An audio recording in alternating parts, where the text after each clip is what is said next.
kelas 5F Program Studi Pendidikan Guru Sekolah Dasar, mata kuliah Bimbingan dan Konseling di Sekolah Dasar, dengan dosen pengampu Miss Endam Surtioni, Magister Pendidikan. Saya akan menjelaskan mengenai bimbingan belajar anak sekolah dasar.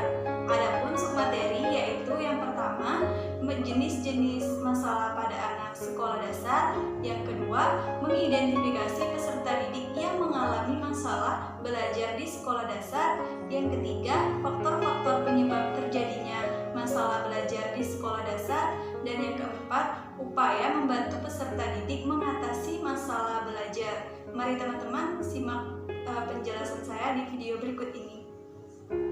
Pembahasan pertama mengenai jenis-jenis masalah pada anak sekolah dasar. Masalah belajar adalah suatu kondisi tertentu yang dialami oleh murid dan menghambat kelancaran proses belajar. Adapun masalah yang timbul yaitu yang pertama, keterlambatan akademik, yaitu murid tidak dapat memanfaatkan kecerdasan dengan optimal. Yang kedua, ketercepatan belajar. Murid dengan kecerdasan tinggi aktivitasnya disamakan dengan murid yang kecerdasannya rata-rata.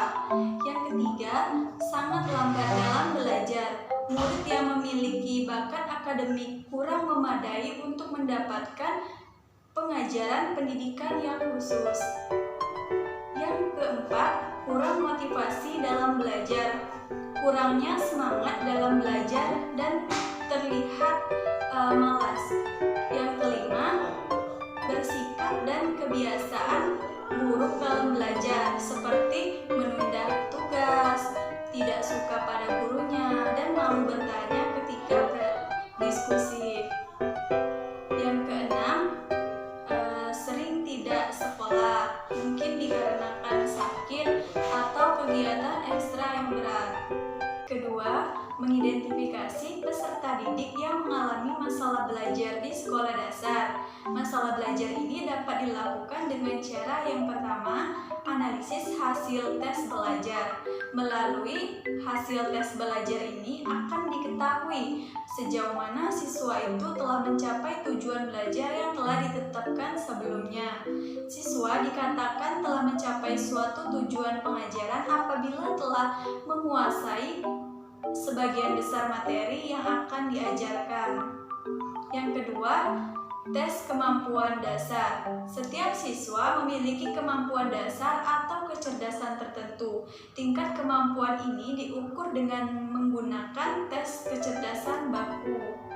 Yang ketiga, skala sikap dan kebiasaan belajar yang baik. Belajar merupakan tugas siswa.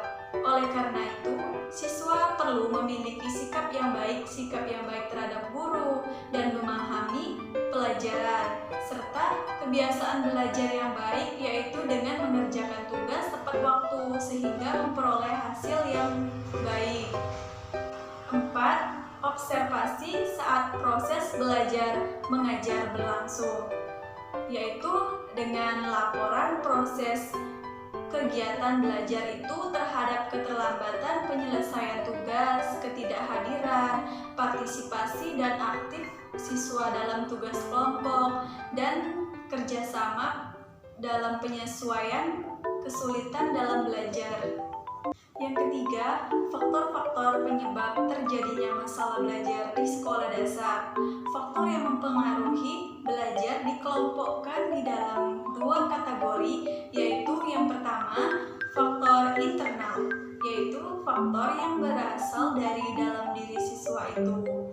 Yang mana ada yang pertama, gangguan fisik, yaitu kurang berfungsi anggota tubuhnya, yaitu seperti gangguan panca indera, sulit bicara, dan mengalami cacat di bagian tubuhnya.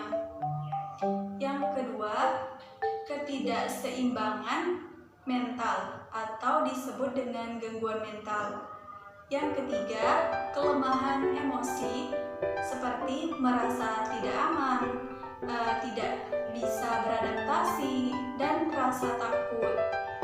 Yang keempat, sikap kurang minat pada pelajaran, yaitu kurang minat pada suatu pelajaran sehingga siswa ini bisa bolos sekolah.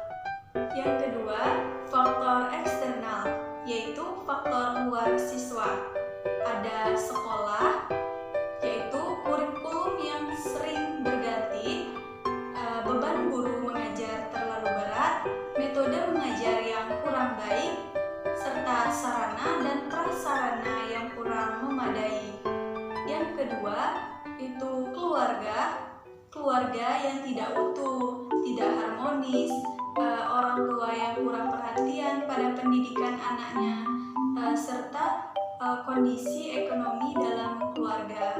Pembahasan keempat mengenai upaya membantu peserta didik dalam mengatasi masalah belajar, yaitu dengan perbaikan pengajaran, kegiatan pengayaan, peningkatan motivasi belajar, peningkatan keterampilan belajar, pengembangan sikap dan kebiasaan belajar yang baik, membantu menyusun rencana belajar yang baik seperti apa, membantu murid dalam mengikuti kegiatan belajar mengajar di kelas, melatih membaca dengan cepat, melatih dalam mempelajari buku pelajaran, membiasakan murid agar mengerjakan tugas dengan teratur dan tepat waktu, membantu menyusun jadwal belajar di rumah, dan terakhir membantu murid dalam berkembang secara wajar dan sehat. Penjelasan yang dapat saya sampaikan, kurang dan lebihnya saya mohon maaf. Saya akhiri. Wassalamualaikum warahmatullahi wabarakatuh.